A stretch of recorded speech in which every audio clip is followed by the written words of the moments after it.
Second problem में हमें इनके रेशियोज को कंपेयर करके बताना है कि ये जो लाइंस है वो पैरेलल होगी, इंटरसेक्ट करेगी या फिर कोइंसाइड होगी। तो इसके लिए हमने आपको इंट्रोडक्शन वाले पार्ट में बता रखा है कि जब भी मेरे पास में अगर फर्स्ट लाइन का equation a1x plus b1y plus c1 equals to 0 है एंड सेकेंड लाइन का equation a2x plus b2y plus c2 equals to 0 है, उस केस में अगर a1 upon a2 does not equals to b1 upon b2 then ये लाइन क्या होगी, इंटरसेक्टिंग लाइंस होगी।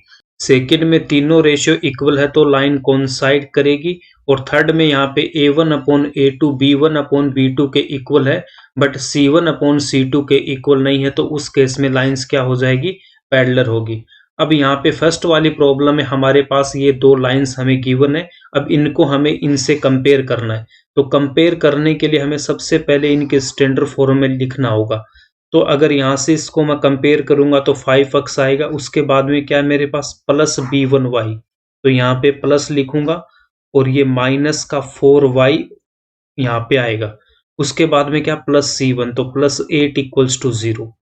यहाँ पे इसमें देखो यहाँ से कंपेयर करेंगे तो 7x प्लस 6y और प्लस का c2 है तो यहाँ पे प्लस लिखूंगा, फिर माइनस का 9 इक्वल्स टू 0 होगा।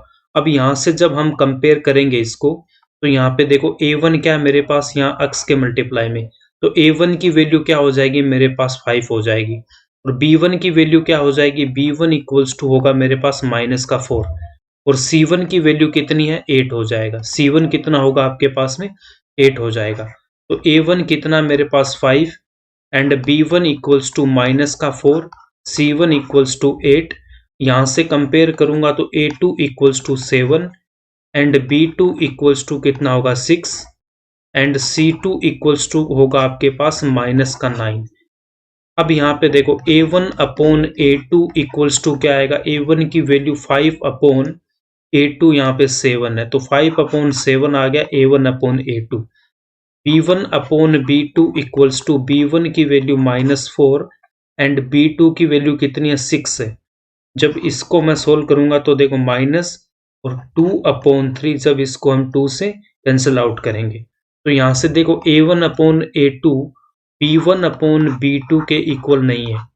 a1 upon a2 does not equals to b1 upon b2, इसका मतलब ये जो लाइंस है वो क्या हो जाएगी, इंटरसेक्टिंग लाइंस होगी।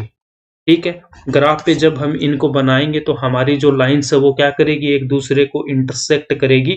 बट यहाँ पे हमें ग्राफ पे नहीं बनाना, हमें बस इसी मेथड से बताना था कि ये इंटरसेक्टिंग है या पैरेलल है या कोइंसाइड है।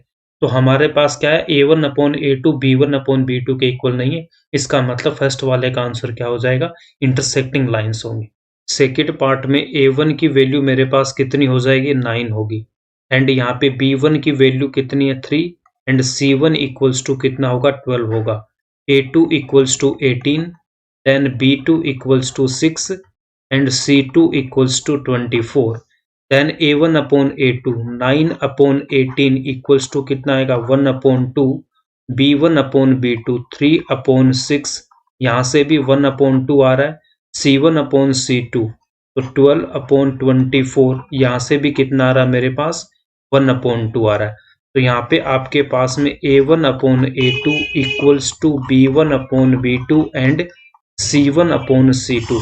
जब तीनों रेशियो मेरे पास इक्वल होंगे तो उस केस में क्या हो जाएगी, लाइन आपके पास में कोइंसाइड करेगी या फिर ये क्या हो जाएगी, संपाती लाइंस होगी, एक के ऊपर एक लाइन होगी ऐसे।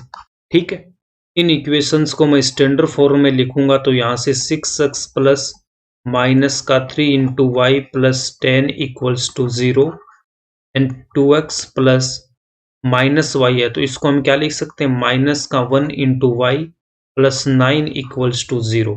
तो a1 इक्वल्स टू कितना आ गया 6, b1 इक्वल्स टू माइनस का 3, c1 की वैल्यू यहाँ पे 10 and a2 equals to 2, b2 equals to -1 and c2 equals to कितना 9। तो a1 अपॉन a2 कितना हो जाएगा 6 अपॉन 2, तो यहाँ से कितना आ जाएगा मेरे पास में 3 आ जाएगा। ठीक है, उसके बाद में आपके पास b1 अपॉन b2, तो b1 कितना माइनस का 3 अपॉन एंड b2 कितना माइनस का 1, तो यहाँ से भी कितना आ रहा है मेरे पास में 3 आ रहा है एंड C1/C2 10/9। इसका मतलब यहाँ पे A1/A2 इक्वल्स टू है किसके, B1/B2 के, but does not equals to C1/C2। तो इस केस में जो लाइन्स है वो क्या हो जाएगी आपके पास में, पैरेलल लाइन होगी, समांतर लाइन हो जाएगी, और यही इसका आंसर हो जाएगा।